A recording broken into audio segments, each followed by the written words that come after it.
pa pala ito mga ito. Bago luto lang yan tayo. Ayan po si Nisha.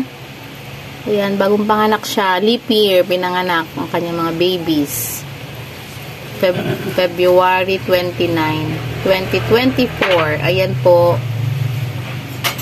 5. Dalawang orange. Isang black. Dalawang nagmana sa kanya. Kulay. Ayan. Wala man lang nagmana sa ama. Pure white po kasi ang kanyang tatay. Ang tatay ng mga kuting. Pure white. Pero walang nagmana sa anak niya. Tingnan nyo po. Puro decolor. Orange. Nagmana sa kapatid ni Nisha na lalaki na si Nacho.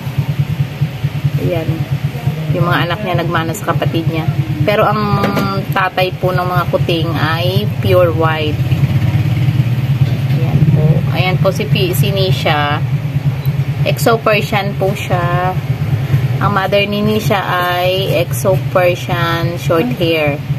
Tapos yung tatay niya yung pure Persian na makapal ang fur. Kaya, ayan. Ayan ang mga anak niya. Oh. Parang short hair yung isang orange. Pero hindi pa sure.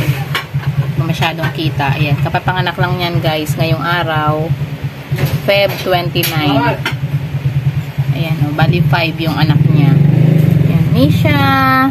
Kumusta ka na, Nisha? Basang-basa yung kanyang balahibo. Ayan guys. Basang-basa. Siguro nahirapan siya.